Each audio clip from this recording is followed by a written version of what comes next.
Сиздин сөзүңүзгө улай айтып кетейин, урматтуу депутаттар. Достук айылы мен үчүн да өтө оор айыл. Достук айылын эстегенде жүрөгүм ооруп турат. Ал жерде менин аскер кызматкерлерим каза болгон. 10 аскер кызматкерим каза болду. Мына 3 аскер кызматкерим ошол жерде танкада жарылып каза болду. Дастан ошол чек ара заставасынын орун басары жаңы барган Дастан деген жигит, мына таластан барган жигит болчу. Ошол жигитибиз акыр аягына чейин туруп мектепте, акыр аягына чейин туруп мектептин баягы дугалы кулап түшкөнгө чейин ошол жерде жалгыз өзү калып, ошол жерде коргоп, ошол жерде каза болду. Мен да жүрөгүм ооруп турат. Бирок бул келечек муундар үчүн ушундай окуялар кайталанбаш үчүн биз ушул маселени чечишибиз керек эле. Мени жакшы көргөндөр бар, жаман көргөндөр бар. Бирок ошол жерге мына сиз айткандай согуш болгон маалда дагы, согушка чейин дагы, согуштан кийин дагы барбай туруп, бир бут баспай туруп, ошол жерде баягы талкуу кылышып туруп сүйлөгөн адамдарга мен айтып коюшум керек. Ошол жерде танка жарылганда Жаныбай уулу Тилек, прапорщик Жаныбай уулу Тилек, прапорщик Анаркулов Санжарбек Нурмаматович, прапорщик Анаркулов Шералы Урайымбекович үчөө ошол танкада жарылып кетишти ошондо. Балдарыбыздын эми айтканга туура келип атат. Сөөктөрүн, балдарыбыздын калдыктарын кол менен чогултканга туура келди ошол. Ошол эле жерде сөөгү кийин табылган Достук чек ара кызматынын заставасынын башчысынын орун басары лейтенант Анарбеков Дастан Алмазович. Эң акыры ушул баланын сөөгү табылды. Муну биз 2-3 жолу экспертизага берип жүрүп, Алматыга, Москвага берип жүрүп, ата-энелер ишенбей жүрүп, ата-энелерин ушундай ишендиргенге аракет кылдык, ишенбей жүрүп, акыры ишеништи. Ошол 2-3 жолу экспертизага берип жүрүп, зорго тактадык ошол баланын сөөгүн. Мына ушундай кайгылуу окуялар болгон Достукта, урматтуу туугандар.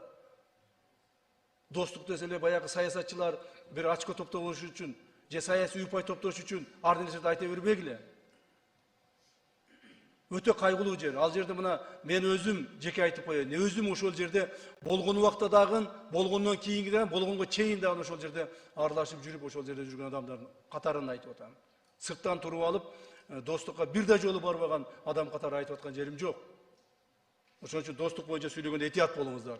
Достукта нааразы болсо, Достук айылынын элдери өздөрү нааразы болсо, мен аларга жооп бергенге даярмын. Дагы бир жолу айтамын. Туура ичиң ачышат, жериңди таштап кетип атасың, өзүң туулуп өскөн жериңди таштап кетип атасың. Бирок сенин балдарың үчүн, сенин келечегиң үчүн, сенин неберелериң үчүн бул келечектүү чечим болду. Келечектүү туура чечим болду. Кудай калса ошо балдарыбыз, неберелерибиз ошол жерде өтүп кеткен Дастанга окшогон кийинки төрөлө турган миңдеген Дастан деген кыргыздын балдары үчүн бул келечектүү чечим болду, туугандар. Ушуну туура түшүнгүлө. Муну саясатка аралаштырбагыла. Саясатка аралаштырса, же ошол жерде талашам, тартышам десе, же башка болсо, менден артык патриот болуш өтө кыйын болуш керек деп ойлойм. Ошол эле мына Султанбай Абдырашидовичке айтып коеюн. Ушул боюнча туура эмес болду деп айтканына. Бир дагы Достуктун жашоочусу туура эмес болду деп айткан жок. Бардыгы айтып атат, туура ичибиз ачышып атат деп атат. Бирок биз ушуга чечимге макулбуз деп жылып атышат. Ошондуктан депутат болосунбу, министр болосунбу, же болбосо журналист болосунбу, ушул маселеге аяр мамиле кылыңыздар. Ал жерде биздин баатырларыбыздын сөөгүн чыккан жер. Туугандар, баатыр балдарыбыздын. Качан конфликт болсо Достук айыл талкаланат. Качан конфликт болсо Достук айыл жабыр таркат. Качан конфликт болсо Достук айылда өрттөлөт, адамдар өлөт, солдаттар өлөт. Ушул нерсе мындан ары болбош керек. Ушуну токтотушубуз керек, чекитти коюшубуз керек. Ушул максатты кабыл алганда туура түшүнүңүздөр. Рахмат. Жалпы 10 аскер кызматкерибиз ошол жерде каза болгон. Эми дагы кете берейин. Натыйжада Достук айылын бердик. Эми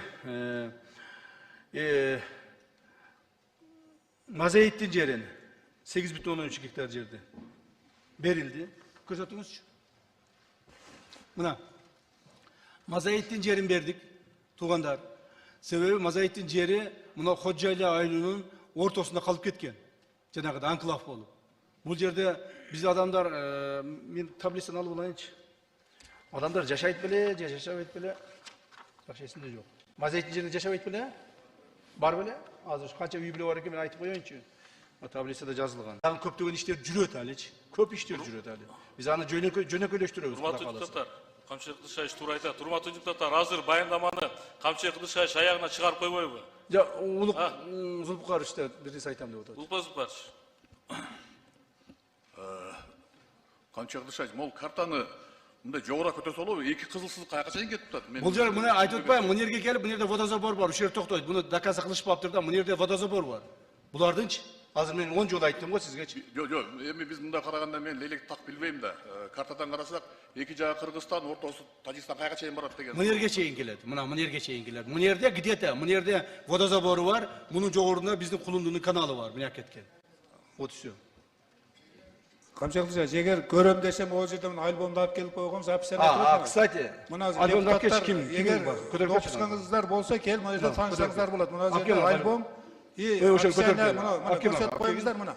Мына алып кел, берека алып кел. Бери алып келсең. Мына ол жерде бардык карта бар. Мына, урматтуу депутаттар. Мына альбом.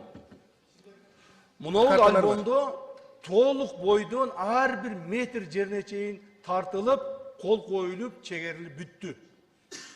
Кимдер көргүсү келсе, бирок бул альбом секретный. Келиңиздер, допускуңар барыңар, келгиле дагы көрүп кеткиле. Любой. Сиз айткан эме жол кайерге Тажикстан кайерге чейин барат, водозабор кайерде турат, бардыгы бул жерде жазылган жана көрсөтүлгөн. Макулбу? Ошон үчүн кааласаңыздар, мунун да келип көрсөңүздөр болот. Мына, пожалуйста, мунун баарын даярдап койгонбуз. Каалоочулар болсо, любой момент келип ошол жерде таанышсаңыздар болот, урматтуу депутаттар. Так, болдубу эми? Так, идем дальше. Так, үчүнчү, Баткен облусунун, Баткен району менен, так, туруп-туруп альбомду кийин көрсөтөсүңөр. Камиль Абдыразаковна, кийин көрөсүңөр дейм. Туруп-тургулачы эми азыр ызычуу кылбай. Любой момент келип көрөсүңөр эми. Так. Үчүнчү, урматтуу туугандар, Баткен облусунун, Баткен району менен Сагдия облусунун Исфара районунун ортосундагы туташ эмес, челесополосный участокторду өз ара жөнгө салууга жетиштик. Натыйжада Баткен районунун Достук айылы 91 гектар жер, 91 гектар жер, Анын ичинен 35 гектары калктуу конуш жана жер үлүштөрү, калган 58 гектар жери жайыт жерлер. Мазаиттин жери 8,13 га, Көктерек айылы 17,5 га, Таштымшык айылы 20,11 га, жана Тумбук участогунан 5 га жер үлүштөрү, жалпы аянты 141,9 га Тажик Республикасына калтырылып жазылды. Мен муну дагы бир салып кеткен, калтырылып жазылгандарды биринчи көрсөтөйүн, анан бизге алгандарды көрсөтөм. Давай, башынан баштагыла. Достук. Так, Достук айылы биринчи кетти. Кана Достук айылы? Мына Достук айылы туугандар. Мына Достук айылы, мунун общий 91 гектар жер, так, 91 гектар жерден 35 гектары турак жайлар жайгашкан, 71 үй участокко бөлүнгөн, бирок 71 адам, то есть кожолук жашабайт ал жерде. Где-то бир, эми айылда эми бул жер ар түрдүү болуп жатат. Кеде 30 адам, 30 үй бүлө жашап калат, кеде 40 үй бүлө жашап калат, кеде 20 үй бүлө жашап калат. 30-40 үй бүлөнүн тегерени жашайт постоянно. Так, 91 гектар жер. Муну биз полный толук бойдон Тажик тарапка өткүзүп бердик. Себеби, мунун бир себеби бар. Себеби сууну булар Достук айылы Тажик тараптан алып ичет. Тажик тараптан алып ичет. Толук бойдон. То есть зависимость от них полностью. Эртең, эгерде бул айыл Достук айылы боюнча мен кеңирээк айтып берейин, эгерде Достук айылды биз өткүзүп бербей өзүбүздө калтыра турган болсок, анда чегара мындай кетмек тагын. Так, моундай болуп калмак. Анан могул жер полностью зым тор менен тосулмак. И так тосулат да, тосулду дейли. Өзүбүздө калганда. Анан Достук айылы жакынкы Кызыл Бел айылына чейин 20 километр, Кызыл Бел аркылуу же болбосо бер жак менен аркылуу Баткенге чейин 30 километр. Булар ошол жердеги 30-40 үй бүлө, постоянно жашаган 30-40 үй бүлө. Тажик тарапка уже өтө албайт, доступ жок, потому что биз бул жерди толук жабабыз. Анан кийин булар постоянно Кызыл Белге катташ керек. Же постоянно эмеге Баткенге катташ керек. Адамдарга бул жерде жашоо кийинки муундарга оор болуп калмак. Себеби, урматтуу туугандар, суу дагы тажиктерден алынат. Бүгүнкү күндө эмне болду Достук айылы? Бүгүнкү күндө Достук айылы Баткендин чегине кайсы жер эле? Четбулак. Баткендин четине Четбулак деген жерден жер бердик аларга. 10 сотук үй салып алганга, бул жерде үйдүн биз документтерин көрдүк, ар бир үйлөрдө ар түрдүү экен. Кээ бир үйдө 5 сотуктан экен, кээ бир үйдө 7 сотук экен, кээ бир жерде 8 сотугу бар экен, 10 сотуктан дагы бар экен. Бирок биз эмне кылдык? Биз ар бир үйгө 71 үйгө жашабаган адамдарга дагы, бирок ошол жерде кожолугу бар адамдарга Четбулактан, Баткендин чекесинен 10 сотуктан үй курууга жер бердик. То есть 10 сотуктан жер бердик, ал жерге мамлекет зыңк этип үйдү салып беребиз. Бул бир.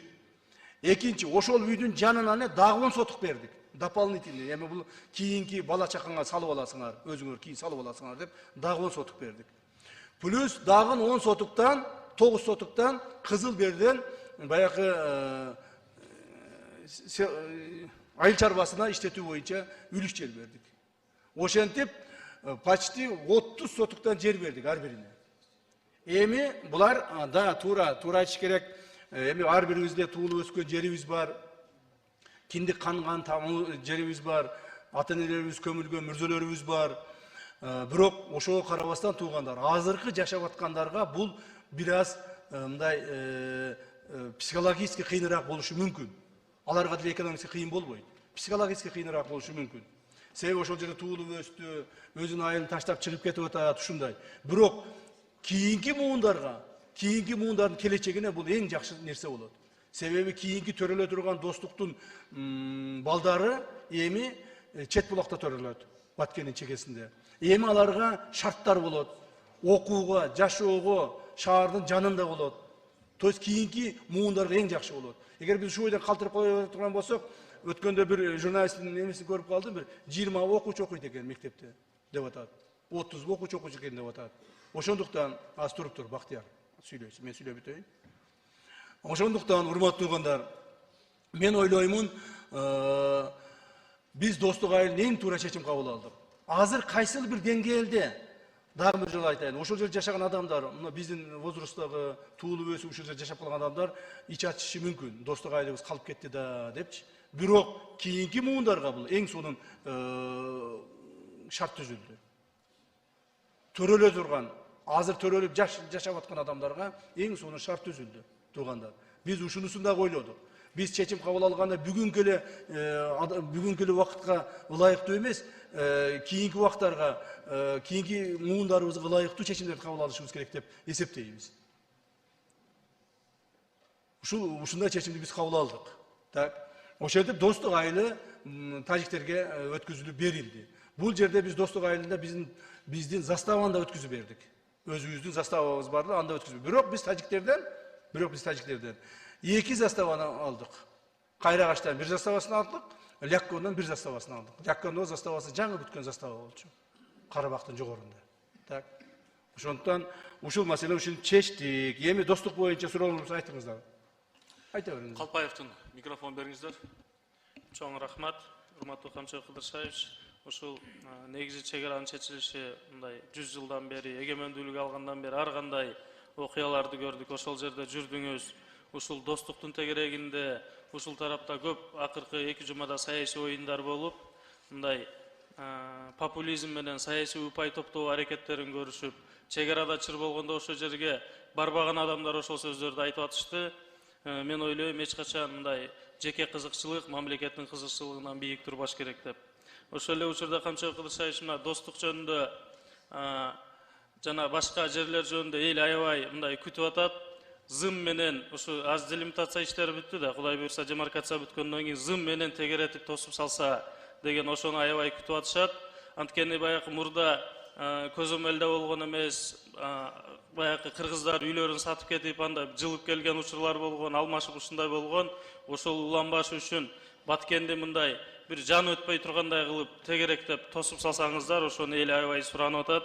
Экинчиси мына компенсация боюнча жаңы үйлөрдү куруп беребиз деп атасыздар. Ошол эл мамлекеттик саясатты колдоп, сиздердин саясатты колдоп, ушака көчөбүз, тынчтык керек, чегаранын чечилгени туура деп атат. Кээрки учурда мындай жергиликтүү жетекчилер көрүп атабыз, бир аз орой мамиле жасап койгон учурларды. Ошуну өзүңүз көзөмөлгө алып, ордуна жакшынакай кылып баягы жерлерди бөлүп берсе, курулуштардын бардык шарттарын өзүңүз көзөмөлгө алып берсеңиз, ошону мен сизден суранат элем. Эл да суранып атат. Негизинен чек ара маселесинин чечилгендигин жалпы эле кыргыз эли, баткен эли мындай жакшы жагынан кабыл алып, негизи тынчтык келди деп сүйүнүп отурушат. Чоң рахмат. Рахмат. Бул жерде